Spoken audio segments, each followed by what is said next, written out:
Selamat pagi seluruh kicau mania Nusantara Indonesia. Ini terima kasih sebelumnya saya ucapkan karena ini video pertama kali perdana saya.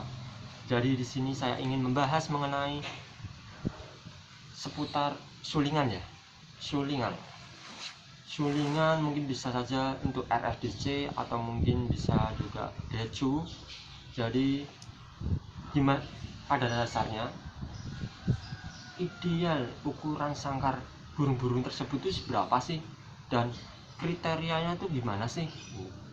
Jadi di sini nih saya ingin membahas ya, pertama-tama ukuran standarnya. Jadi untuk burung-burung tersebut seperti sulingan, decu, RRDC itu ukurannya untuk kandang kotak biasanya kita pakai nomor 3. Ukuran dalam senti mungkin 35 x 40. Terus untuk kandang diameter model bulat atau model ibaratnya cungkok itu dalam minim 38, diameter 38. Mungkin bisa saja kita model yang kosan itu ukuran minim 35 x 35. Kenapa saya sarankan begitu? Karena dengan ukuran segitu saya rasa burung dengan merasa nyaman, jadi tidak terlalu kekecilan. Burung sudah di kandang, sudah disangkar, tapi kita kasih sangkar yang kecil kan kasihan coy. Jadi ini saya sarankan ukurannya segitu ya. Terus di sini saya memberikan 2 contoh kandang warna merah dan warna coklat natural. Tiap orang seleranya beda-beda. Jadi di sini ada yang suka warna yang lebih nyentrik, ada yang lebih suka warna klasik.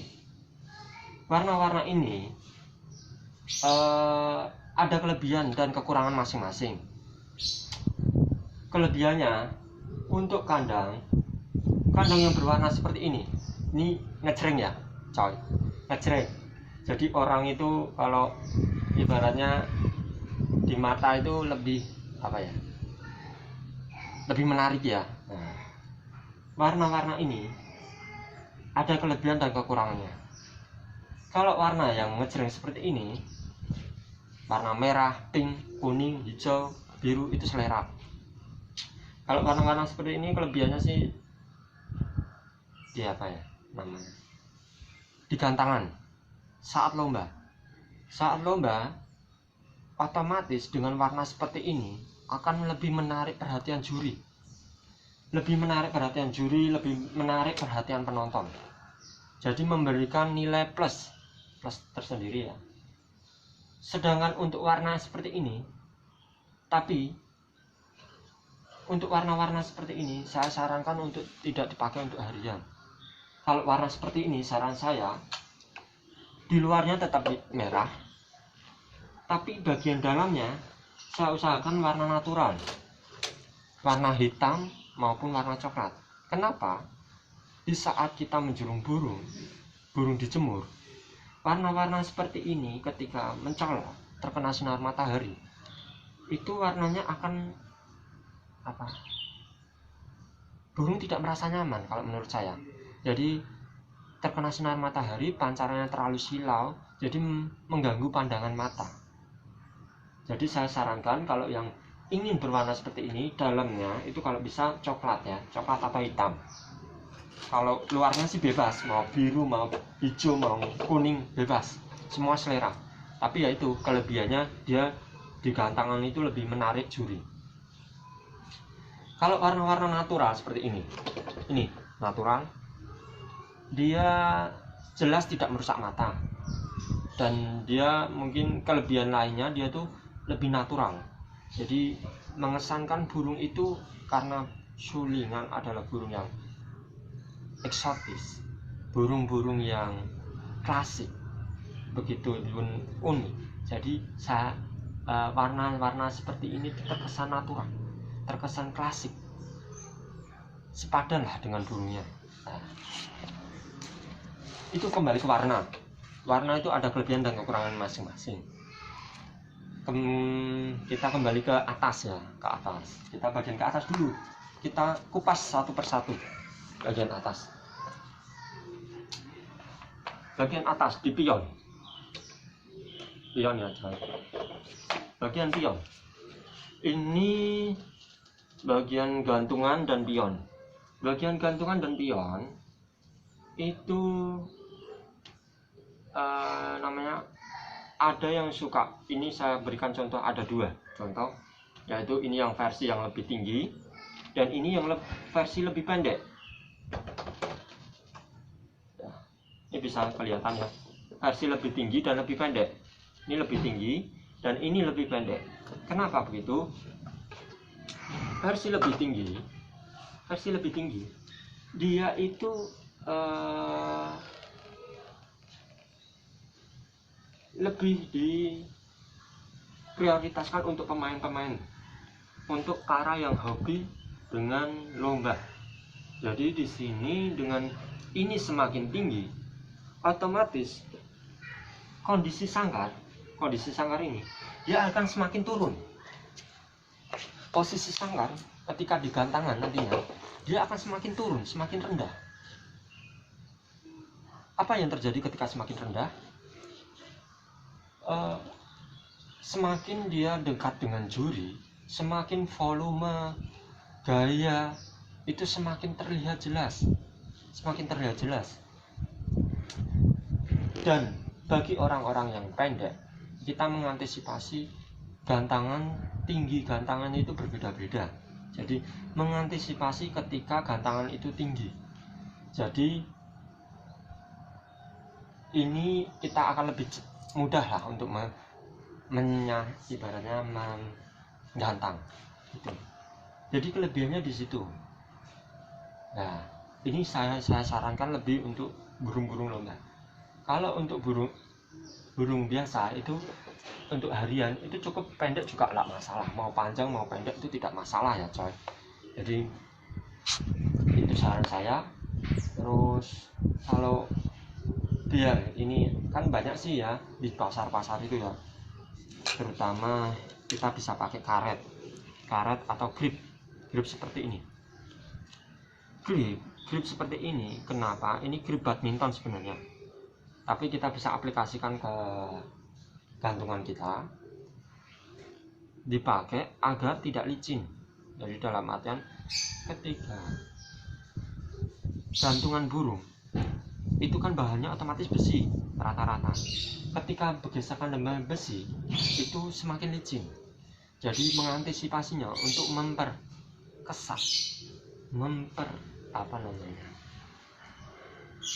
biar tidak goyang ya, itu kita sarankan pakai karet seperti ini. Grip bisa bahannya bisa dari anduk maupun dari karet, itu murah kok, cuma 5.000 coy.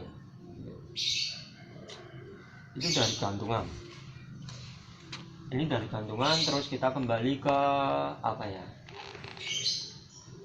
pangkringan dulu deh. Pangkringan atau tangkringan itu, ini saya beri dua contoh ya, dari di dua sangkar ini dengan contoh yang berbeda-beda. Jadi kita bisa lihatlah, ini tangkringan idealnya itu ada dua kalau menurut saya. Jadi terserah selera, ada yang mungkin dikasih 3 atau mungkin cuma 1, tapi rata-rata itu pakai 2 tangkringan. 2 tangkringan ini dimaksudkan agar burung lebih bebas bergerak. Jadi untuk harian, baik itu mungkin harian burung untuk lomba maupun tidak, itu tangkringannya hariannya itu cukup 2 ya, sisi bawah dan sisi atas. Sisi bawah seperti ini dan sisi atas, kalau bisa jaraknya dikasih agak jauh, jarak dari ini ke sini itu jauh. Agar apa? Burung-burung yang nantinya ini terbang, dia bisa melatih nafas coy. Dia bisa sekalian secara fisik itu kita latih. Jadi dia biar bebas bergerak, nafasnya biar lebih panjang. Itu sih. Mungkin kalau 1 tangkringan lebih ekstrim lagi ya. Jadi dia nanti bisa terbang ke sana ke sini. Itu kayak ibaratnya kalau kita itu alternatif lain dari saat mengumbar. Tuh. Terus kalau yang ini, ketika di lomba, pemain-pemain lomba kan tangkringan diubah. Ketika hariannya seperti ini, kita ubah dong. Saat mau lomba kita ubah, sisinya dia lebih dekat, dan kita ini ganjal, bisa diganjal pakai sedotan, mungkin bisa pakai kayu seperti ini dijual pakan banyak ya coy, jadi tidak usah khawatir, kita semua ini simpel-simpel aja, cuma ini kita berbagi pengalaman. Jadi ini lebih dekat jaraknya. Kenapa kita bikin jarak dekat? Ini kenapa kita lebih tinggi? Karena otomatis burung posisinya nanti akan semakin ke atas. Ketika burung kok posisi semakin ke atas, pandangan juri, pandangan penonton itu lebih jelas. Lebih jelas. Dan dia ketika turun maupun naik tidak terlalu jauh. Takutnya kalau terlalu jauh kebablasan, nanti bisa anjlok turun ke bawah, otomatis mengurangi poin coy. Itu pangkringan, itu soal pangkringan ya. Kita kembali ke lanjut ke cepuk atau tempat makan. Tempat makan ini kalau burung yang suka mandi karamba,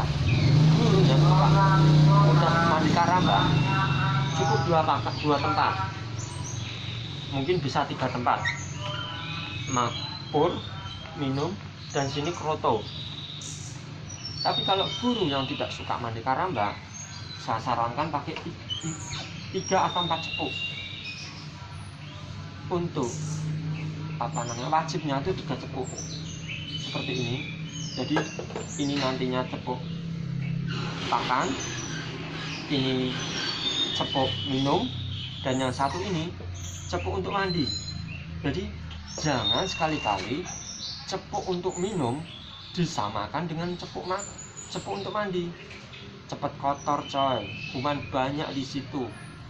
Nah, ketika itu, dan saya sarankan cepuk minum jangan berdekatan dengan cepuk makan. Jadi ada ya orang yang cepuk minum ini disandingkan dengan cepuk makan. Ini salah. Kenapa? Ketika cepuk makan disandingkan dengan cepuk minum, ketika dia suatu saat ngambil minum di sini, airnya itu ibaratnya nyiprat mengenai pur. Nah, ketika kita malas mengganti pur, otomatis pur itu akan basah. Dan pur ketika basah, dia akan cepat basi.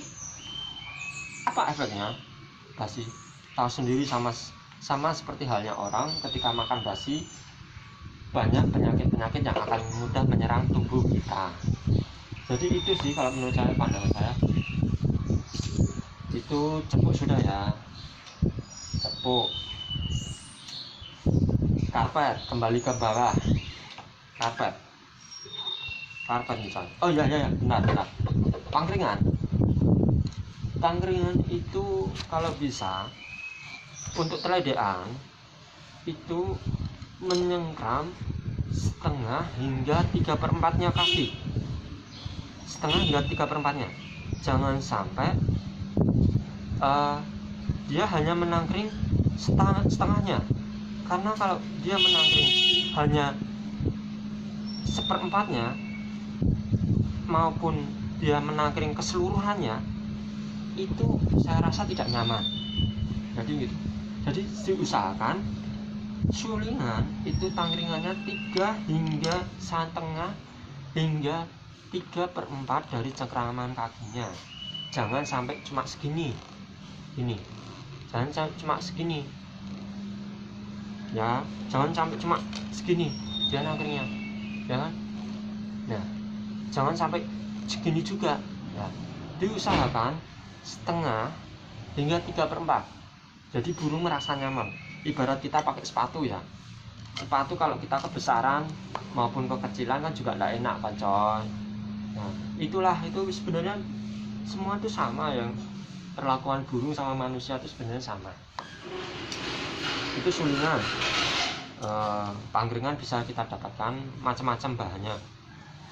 Ada yang bahannya kayu serbuk, ada yang bahannya kayu asem Bali, dan ada juga yang bahannya kayu asem Jawa. Kayu, kalau menurut saya sarankan lebih pakai ke kayu Jawa atau asem Bali ya. Kalau kayu serut ini kurang. Kenapa kurang? Karena masih banyak, kita bisa lihat masih banyak sisa-sisa serut. Jadi di sini saya rasa ibaratnya kurang bersih. Jadi teksturnya itu kurang. Jadi mengganggu. Takutnya nanti burung itu kesusupen. Ibaratnya apalagi kalau ini mengenai mata ya. Mengenai mata itu fatal ya. Jadi kadang burung setelah makan tuh mengusap-ngusapkan paruhnya. Jadi ini kurang kalau menurut saya. Jadi kalau saya sarankan pakai kayu asem Bali maupun asem Jawa. Ini bisa dilihat asem Jawa teksturnya seperti ini, sedangkan asem Bali teksturnya seperti ini. Mudah kok, di pasaran banyak, mungkin harganya 5.000 satu tangkringannya. Mungkin ada juga yang jual 7.000. Itu banyak di pasar.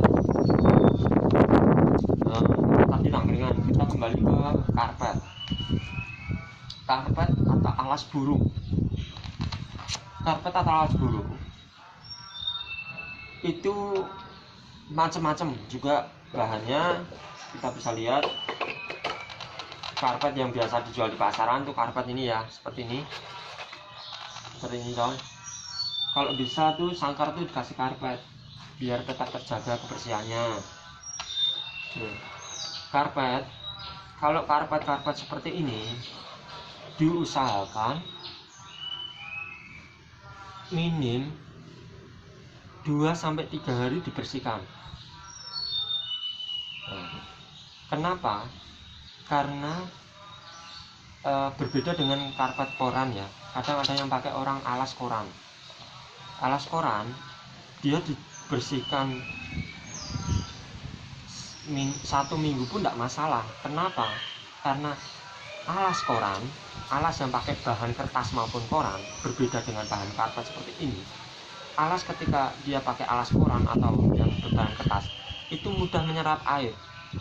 Karena di kotoran burung, terutama sulingan, itu banyak mengandung air, jadi encer. Jadi mudah, kalau karpet-karpet seperti ini nantinya jadi lembab coy. Ketika lembab, banyak jamur-jamur yang tumbuh di sini.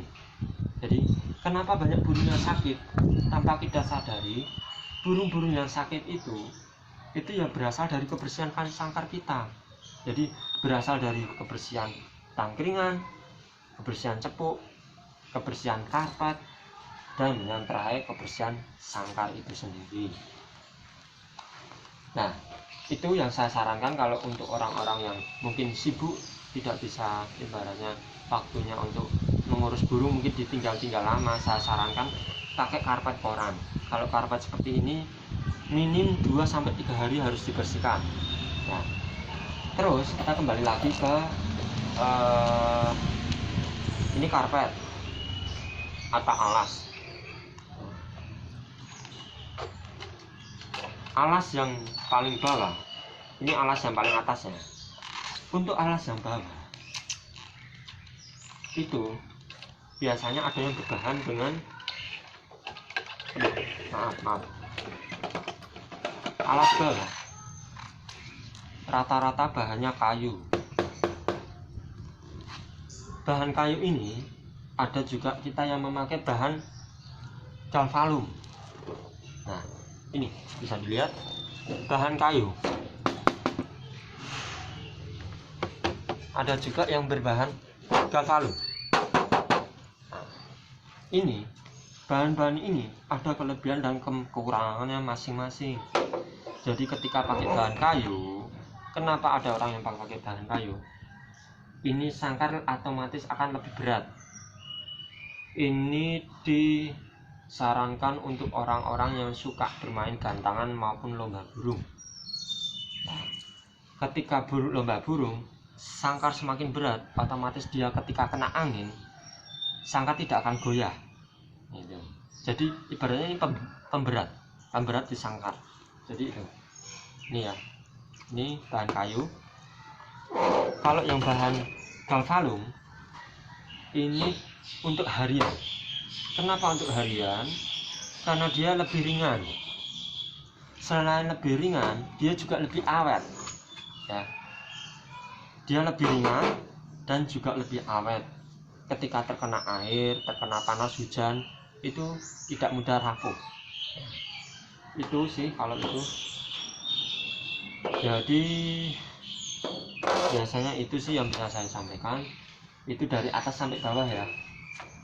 Mungkin itu seputar sangkar. Mungkin nanti kita bisa kembali lagi. Mungkin kalau ada yang bisa ditanyakan, nanti bisa komen di channel saya ini. Kita nanti bisa share tentang perawatan, mungkin share tentang ilmu seputar dunia kicauania, khususnya di sulingan maupun peledean, atau bisa disebut dengan peledean, atau mungkin bisa RSC atau decu. Itu mungkin akan kita bahas semuanya untuk kedepannya. Nantikan tips-tips dan share semua perihal burung-burung tersebut. Nantikan di channel-channel berikutnya, di pertemuan berikutnya. Jangan lupa share, like, and subscribe postingan ini, video ini. Jadi jika dirasa bermanfaat, silahkan bisa di share, like, and subscribe. Nah, di sini cukup sekian dari saya, tips-tips yang menarik lainnya. Kita jumpa lagi di lain waktu. Kita akan bahas soal lanjut ke burung ya tentunya ya. Nanti kita share perawatan terutama sulingan. Terima kasih. Salam nyaklek santun gawe rukun. Nyaklek anteng seduluran kenceng.